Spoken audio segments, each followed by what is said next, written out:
Assalamualaikum warahmatullahi wabarakatuh. Selamat jumpa kembali sahabat-sahabat viewer dan subscriber channel Titah Misteri.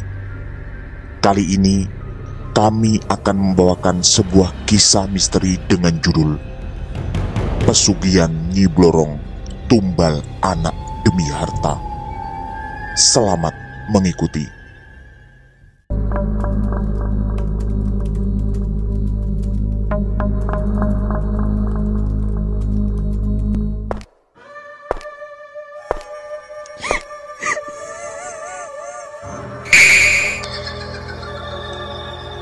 Jangan pernah mengikuti kisah ini sendirian.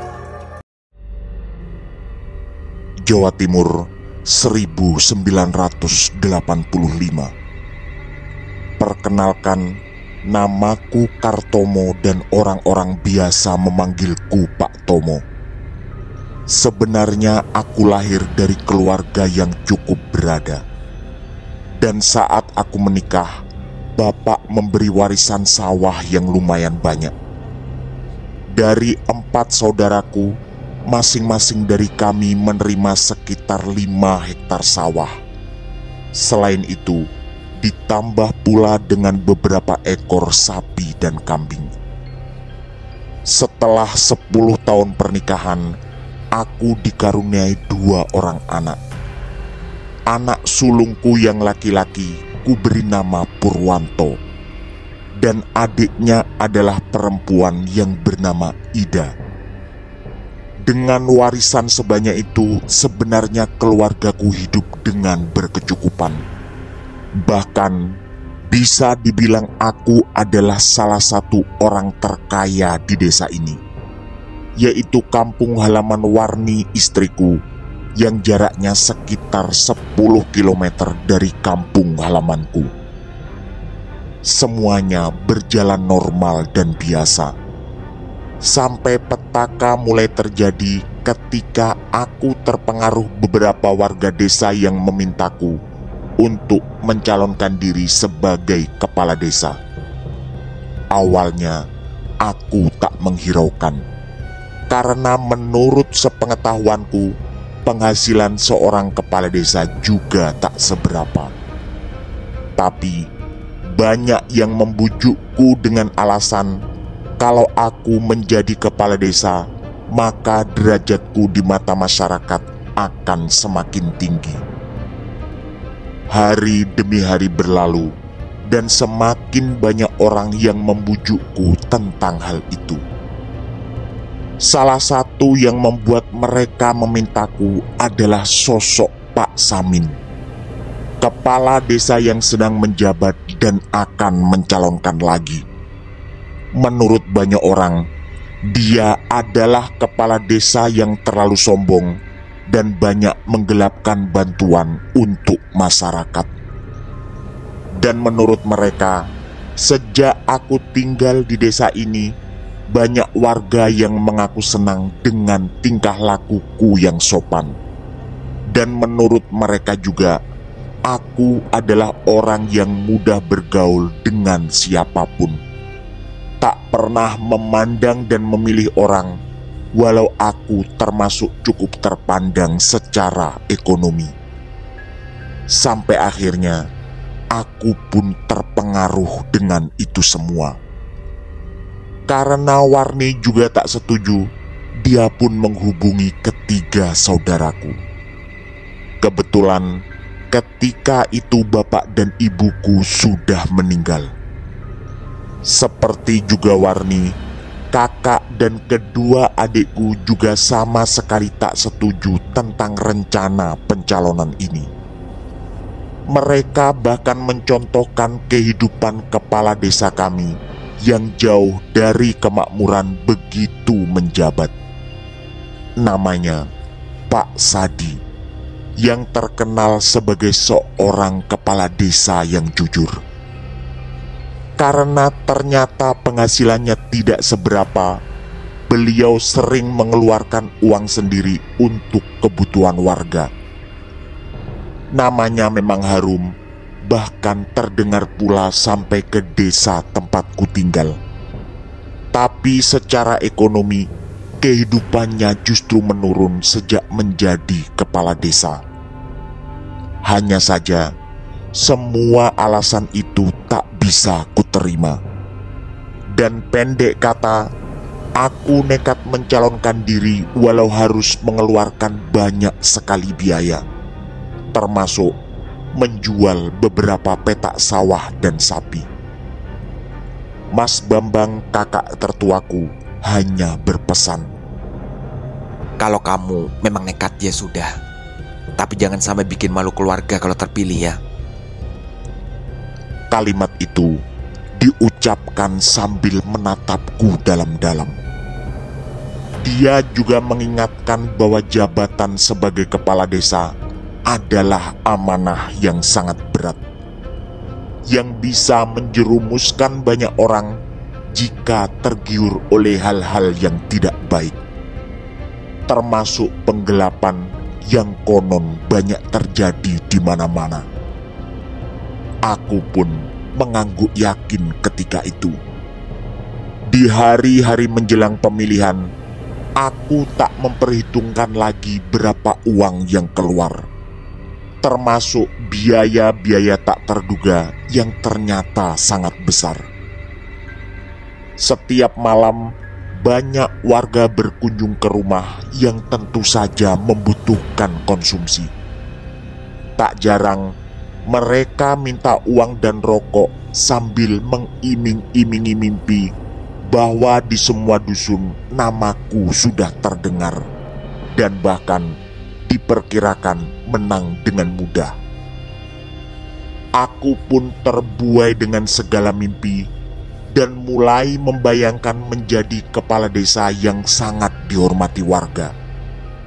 Tapi harapan ternyata hanya tinggal harapan.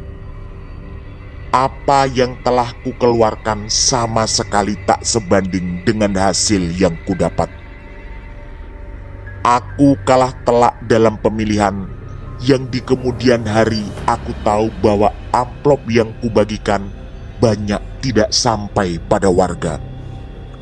Sementara itu, terdengar santer bahwa Pak Samin yang mencalonkan lagi ternyata mengeluarkan biaya yang tak kalah besar. Dan akhirnya, dia pun menang dan menjabat lagi. Walau banyak warga yang tadinya mengaku tidak suka. Disitulah aku baru sadar bahwa uang ternyata bisa mengalahkan segalanya, termasuk hati nurani warga yang tetap memilih walau banyak yang dirugikan ketika dia menjabat. Dan sejak saat itu, keadaan ekonomiku jauh berbeda. Beberapa petak sawah yang terjual ditambah gagal panen membuat kondisi menjadi sulit. Setelah tahun demi tahun, akhirnya semua sawahku habis terjual. Saudara-saudaraku pun seperti marah karena aku tak mendengar pendapat mereka. Aku yang dulunya sangat dihormati orang, kemudian berubah menjadi bahan cibiran warga. Tak sedikit dari mereka yang mengatakan bahwa aku adalah orang yang serakah, karena hidup serba berkecukupan, tapi mengejar jabatan dengan membabi buta. Dan yang membuatku semakin sakit hati adalah ternyata sebagian yang menyebar ucapan itu adalah orang-orang yang dulu membujukku agar mencalonkan diri dengan mimpi-mimpi manis. Di situ aku juga menyadari bahwa ternyata kebanyakan orang hanya berusaha memanfaatkan uangku ketika pemilihan.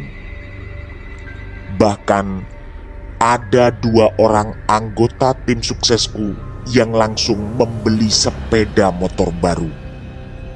Walau sulit membuktikan, tapi aku sangat curiga bahwa mereka membeli sepeda motor dengan uangku yang digelapkan.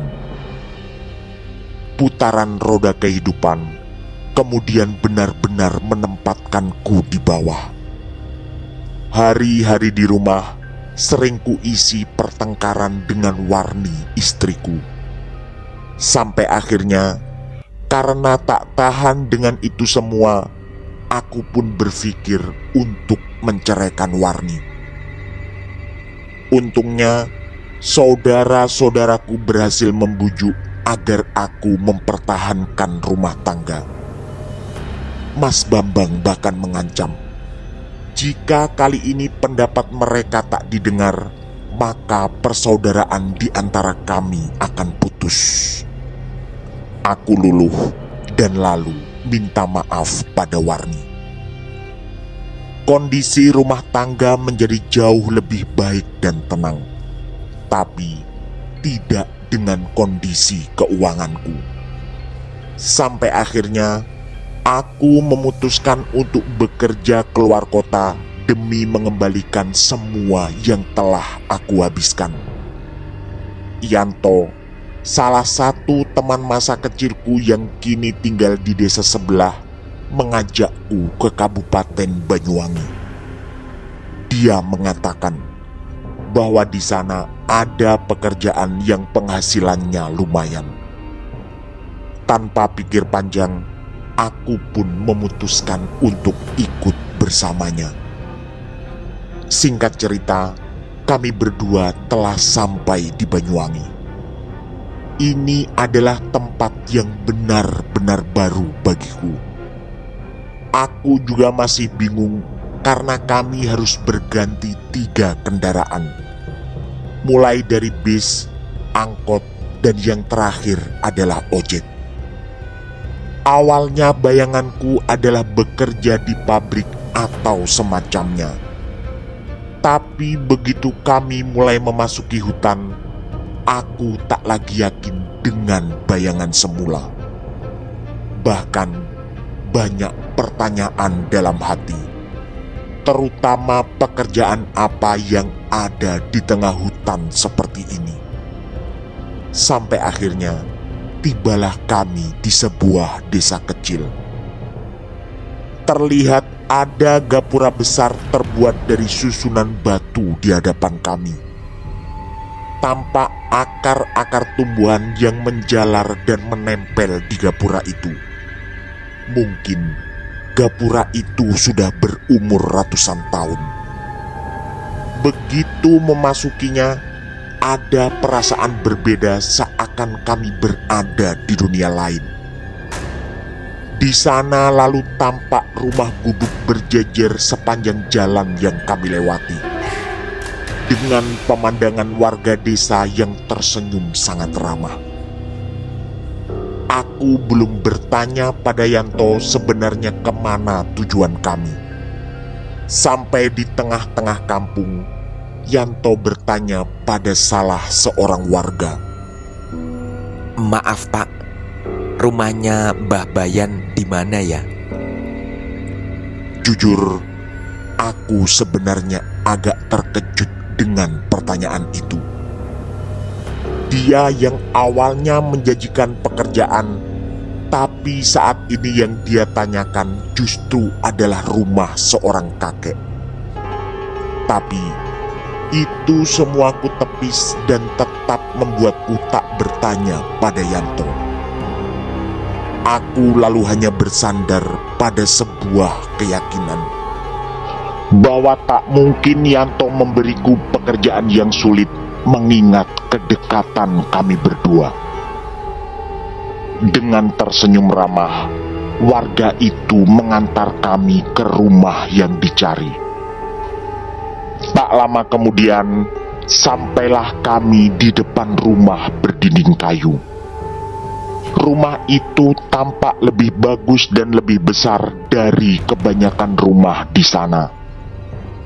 Setelah warga yang mengantar kami mengetuk pintu, kami disambut oleh seorang perempuan muda dan manis. Dia memperkenalkan diri dan namanya adalah Sari. Dia mengaku sebagai anak bungsu dari Mbah Bayan Dan setelah ke dapur sebentar, dia keluar dengan membawa suguhan kopi dan singkong rebus. Tak lama kemudian, Mbah Bayan juga keluar dan menemui kami. Setelah basa-basi awal, beliau lalu menanyakan alasan kedatangan kami berdua. Aku dan Yanto saling berpandangan. Tapi karena tempat ini adalah ide darinya, maka tanganku memberi isyarat agar dia yang menjawab pertanyaan itu.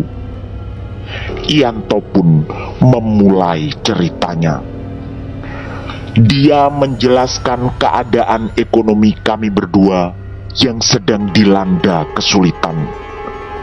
Lalu dia berkata bahwa maksud kedatangan kami adalah minta bantuan Mbah Bayan agar usaha yang akan kami lakukan cepat mendapatkan hasil. Jujur, aku belum mengerti kemana arah pembicaraan ini. Dugaanku hanyalah Yanto minta bantuan semacam doa agar apa yang kami lakukan berhasil.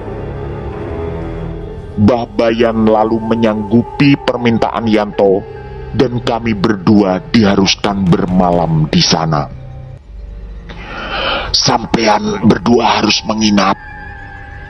Begitu ucap Mbah Bayan setelah menyetujui apa yang diminta oleh Yanto. Di depan rumah Mbah Bayan yang cukup besar, ada gubuk yang juga berdinding kayu. Dan kami pun diminta untuk tidur di sana. Di dalamnya hanya ada tikar dan lampu minyak tanah. Kebetulan memang aliran listrik belum masuk ke desa itu. Disinilah keanehan mulai kurasakan. Mbah Bayan meminta kami langsung istirahat tanpa menjelaskan apapun. Dan yang paling membuatku heran adalah beliau mengatakan bahwa keesokan paginya kami bisa langsung pulang. Intinya, tak ada pembicaraan lanjutan apapun menyangkut permintaan kami malam itu. Beliau juga tak menyuruh kami melakukan apapun selain langsung tidur. Dan tampaknya Yanto juga mengalami keheranan yang sama. Dan disitulah dia baru mengaku bahwa tempat ini juga benar-benar baru baginya. Hanya saja ada salah satu teman kerjanya yang memberitahu tempat ini sekaligus petunjuk untuk mencari rumah Mbah Bayan. Menurut temannya Yanto, Mbah Bayan adalah seorang dukun sakti yang bisa membantu banyak orang terkait hajat atau keinginannya, terutama tentang masalah ekonomi. Temanku sudah berhasil dan sekarang hidup enak di Surabaya. Begitu ucap Yanto menerangkan padaku. Dan kata temannya, memang dulu dia disuruh menginap di situ satu malam dan pagi-pagi langsung disuruh pulang oleh Mbah Bayan. Setelah ngobrol atau lebih tepatnya meratapi kondisi ekonomi kami masing-masing, sekitar jam 10 malam aku dan Yanto pun langsung tidur. Seingatku, dia yang lebih dulu tertidur karena suara dengkurannya cukup mengganggu. Lalu, entah sudah berapa lama aku terlelap, tiba-tiba indera pendengaranku menangkap sesuatu, yaitu sayup-sayup suara gamelan tepat di halaman depan. Berat rasanya untuk membuka mata, tapi kuatnya rasa penasaran membuatku terbangun. Lalu, aku pun mengintip dari celah dinding kayu. dan betapa terkejutnya aku. Di hadapanku terhidang pemandangan banyak sekali orang menari di halaman. Mereka semua diiringi alunan gamelan yang begitu harmonis dan sadu, seakan membuat mereka tak mau berhenti menari. Tapi aku baru sadar saat sinar bulan mulai menerangi bahwa ternyata mereka semua tidak memiliki wajah. Ya, wajah mereka semua rata. Dengan perasaan penuh takut dan tubuh mulai gemetar serta keringat deras, segera kuhentikan mengintip. Dan begitu menoleh ke arah Yanto, ternyata sudah ada Sari, anak Babayan. Dan dia tersenyum mengerikan. Sari tiba-tiba mengelus-elus rambutku dan matanya menghitam secara perlahan. Dari sela-sela bibirnya keluar gigi-gigi runcing berwarna merah kehitaman. Lalu sesaat kemudian Sari berubah menjadi ular yang sangat besar. Ketika rasa takut itu memuncak, tubuhku terasa kaku, tak bisa bergerak. Bahkan untuk memanggil Yanto yang tidur di sebelahku pun aku tidak mampu. Kemudian ular berwajah Sari itu melilit tubuhku dengan kuat. Satu yang sangat kukhawatirkan, aku akan kehabisan nafas tidak lama lagi. Lalu makhluk mengerikan itu membuka mulutnya sampai menganga sangat lebar dan siap menelanku. Tak ada yang bisa kulakukan selain pasrah. Karena Yanto, satu-satunya orang yang ada di situ, masih tertidur dan mulutku terkunci, tak mampu memanggilnya. Detik-detik berjalan begitu lambat dan mencekam. Sambil menjulur-julurkan lidah, ular besar itu memperhatikanku dengan seksama. Entahlah apa yang dipikirkannya, andai makhluk ini punya otak. Lalu entah bagaimana caranya, tiba-tiba aku berada di suatu tempat yang sangat asing. Udara terasa sangat panas, dan di kanan kiriku seakan ada lava yang mendidih. Dari kejauhan terlihat seekor ular besar mendekat. Spontan otak menuntunku untuk berlari. Tapi lagi-lagi aku tak mampu melakukan itu karena tubuhku seakan dililit rantai besi yang sangat besar. Ular itu semakin mendekat bersama suara desis yang terdengar menggelegar di telingaku. Dan saat ular itu tepat di hadapanku, tampak dia menggigit seorang gadis kecil. Ini benar-benar pemandangan yang bukan hanya mengerikan, tapi sekaligus memilukan dan menyayat hati. Kemudian yang terjadi berikutnya benar-benar meruntuhkan hati dan jantungku. Ketika wajah gadis itu tampak jelas, ternyata dia adalah Ida, anak perempuanku. Aku lalu berteriak sambil meronta sekuat tenaga. Tapi semuanya sia-sia belaka. Tak ada suara apapun yang keluar dari mulutku, dan sekujur tubuh begitu berat digerakkan. Detik-detik menegangkan itu pun terhampar di mataku. Perlahan, beriring derai air mataku, makhluk besar itu menelan Ida sampai tubuhnya benar-benar tak bersisa. Tak lama kemudian, aku bisa berteriak. Kemudian tubuhku serasa diguncang-guncang keras, dan ternyata itu adalah Yanto yang membangunkanku. Satu-satunya yang kemudian membuatku tenang adalah karena kejadian tadi hanya ada di dalam mimpi. Kurasakan hari sudah menjelang pagi. Mbah Bayan lalu masuk ke dalam gubuk dan menyuruh kami berdua untuk mandi di sebuah sumur kecil belakang rumahnya.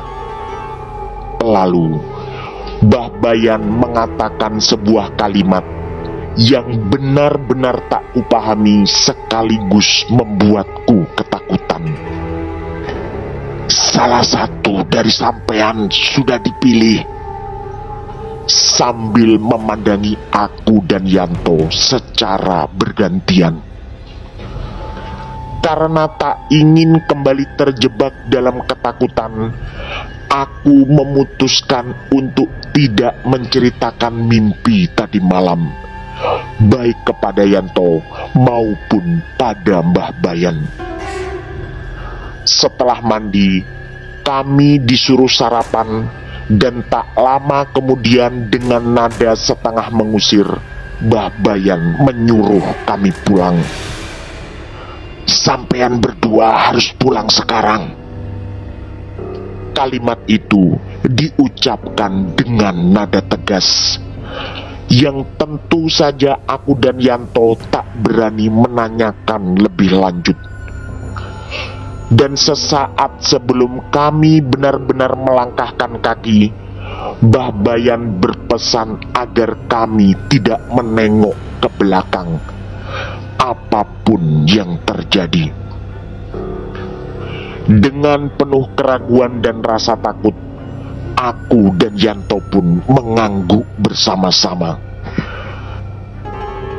Kami berdua lalu perlahan berjalan menuju ke arah gapura desa, yang kuperkirakan berjarak sekitar 300 meter dari rumah Mbah Bayan. Langkah lunglai Yanto kurasakan sebagai sebuah pertanda bahwa dia juga ketakutan seperti yang kurasakan. Terutama karena pesan aneh Mbah Bayan agar kami tak menoleh ke belakang, serta kami berdua yang setengah diusir. Setelah berjalan sekitar 200 meter, terdengar suara memanggil dari belakang. Spontan, kami berdua pun menoleh. Dan ini benar-benar mengejutkan. Ternyata yang terlihat bukanlah perkampungan, melainkan sebuah gua besar yang sangat menyeramkan. Rumput-rumput liar dan banyaknya sarang laba-laba menandakan gua itu sudah lama tak tersentuh manusia. Tanpa aba-aba, aku dan Yanto pun berlari sekencang-kencangnya. Singkat cerita, kami pun mencari ojek, lalu kembali ke terminal dan melanjutkan perjalanan sampai pulang ke rumah. Ketika hampir sampai di rumah, terlihat kerumunan orang di halaman rumahku. Karena khawatir dan penasaran, aku segera berlari mendekat. Dan ternyata ada kejadian yang membuat hatiku benar-benar hancur. Ida, anak perempuanku, ditemukan terlilit ular sanca besar di belakang rumah. Badannya remuk dan banyak tulang yang patah. Istriku datang sebelum ular itu benar-benar menelannya. Tapi sayang, nyawa Ida, putri kesayanganku, tak bisa diselamatkan lagi. Aku pun langsung teringat akan mimpi ketika di rumah Mbah Bayan. Bermacam pertanyaan mengerikan lalu berputar di otakku. Tentu saja aku berpikir, apakah kejadian ini ada hubungannya dengan mimpi tadi malam? Selain itu, sempat juga terlintas apakah Yanto juga mengalami hal yang sama. Dan juga, apakah salah satu anggota keluarganya juga terkena celaka. Hari itu, duka sangat mendalam meliputi keluarga kami. Aku bahkan hampir gila karena selama ini Ida memang begitu dekat denganku. Keesokan harinya, Yanto beserta istrinya datang untuk melayat ke rumahku. Katanya, dia mendengar kabar saat belanja di pasar karena banyak orang yang membicarakan tentang Ida yang terlilit ular besar. Aku pun mengajak Yanto ngobrol di teras rumah. Sedangkan istri Yanto di ruang tamu bersama istriku, juga beberapa ibu yang datang melayat. Di sana, aku menceritakan semuanya pada Yanto, terutama apa yang kualami di rumah Mbah Bayan, sekaligus bertanya apakah dia mengalami hal yang sama. Yanto terlihat terkejut dan lalu mengatakan bahwa dia tidur sangat nyenyak di gubuk Mbah Bayan dan tidak mengalami mimpi apapun.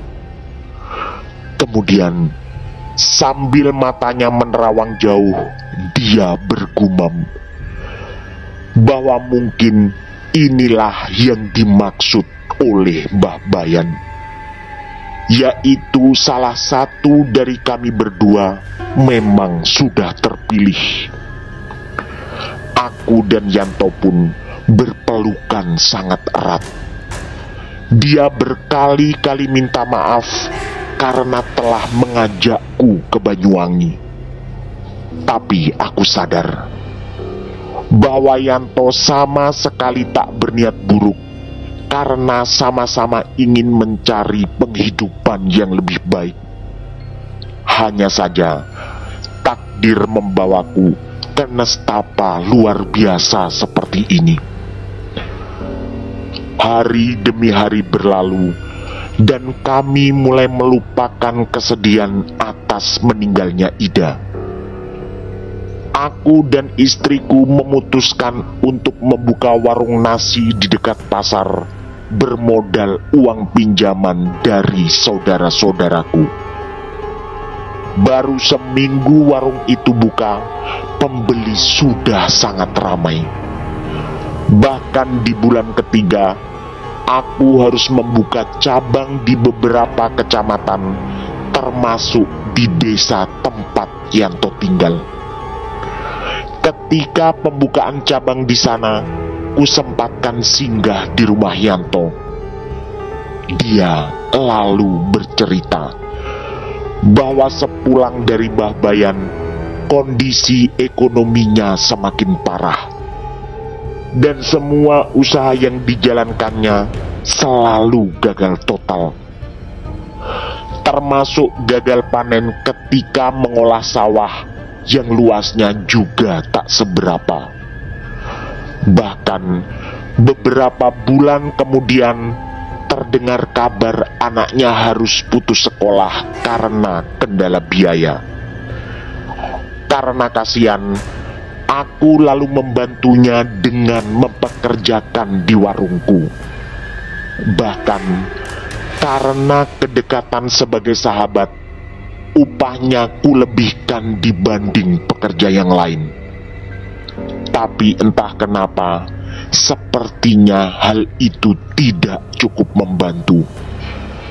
Entah sudah berapa kali kunaikkan gajinya, tapi setiap kali hal itu kulakukan, selalu saja ada sesuatu yang terjadi pada keluarganya, yang akhirnya mengharuskan Yanto untuk mengeluarkan uang lebih. Yang paling sering adalah anak atau istrinya tiba-tiba sakit dan harus opname di rumah sakit. Waktu terus berjalan dan kondisi ekonomi Yanto semakin terpuruk. Sedangkan di sisi lain, usahaku semakin berkembang. Aku pun gagal memahami apa yang sebenarnya terjadi. Tapi lagi-lagi roda kehidupan berputar. Purwanto, anak pertamaku, ternyata melakukan sesuatu yang jauh di luar dugaan.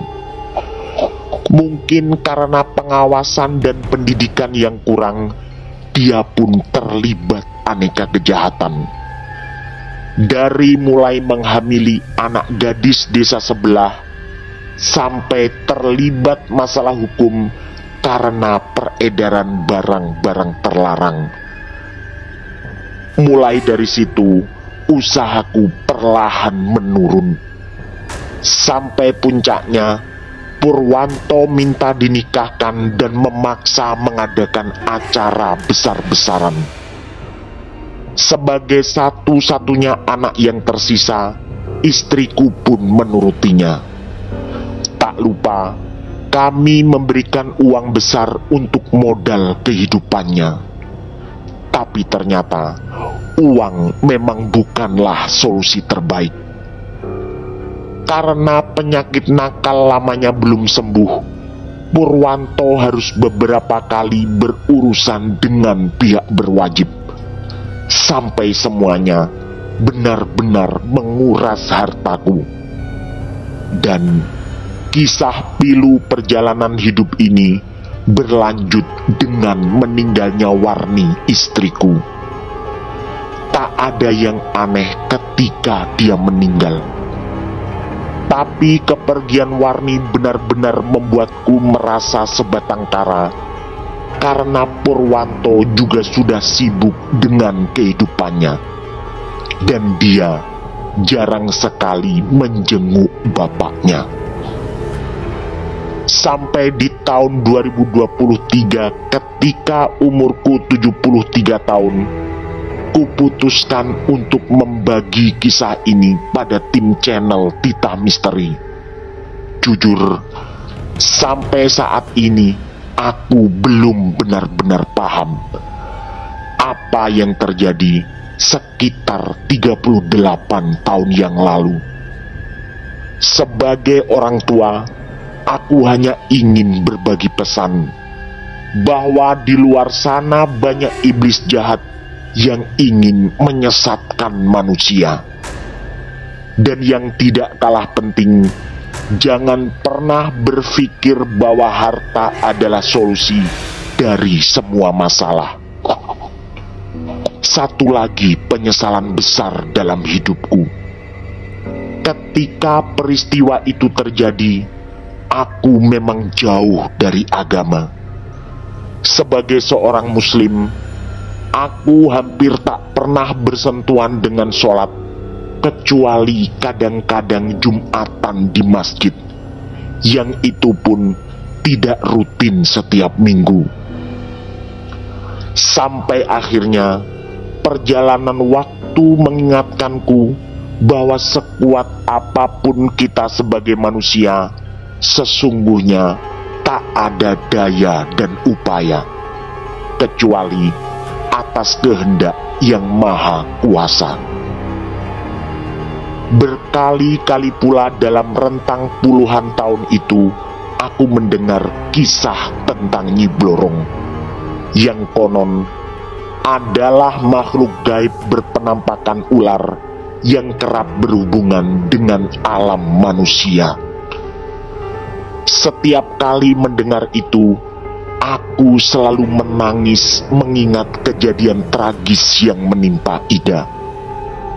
Semoga kita semua selalu dalam lindungan Yang Maha Kuasa dan tidak terjebak dalam lingkaran iblis, termasuk yang sering menyesatkan dengan iming-iming harta. Tamat. Demikian kisah misteri dari kami, Pesugihan Nyi Blorong Tumbal Anak Demi Harta. Semoga kisah-kisah kami cukup menemani sahabat semua. Mohon maaf apabila terdapat kesalahan dalam pemilihan atau penuturan kata. Kami dari tim Titah Misteri mengucapkan terima kasih. Dan wassalamualaikum warahmatullahi wabarakatuh. Pesan saya, jangan bercermin sendirian di tengah malam. Sampai jumpa.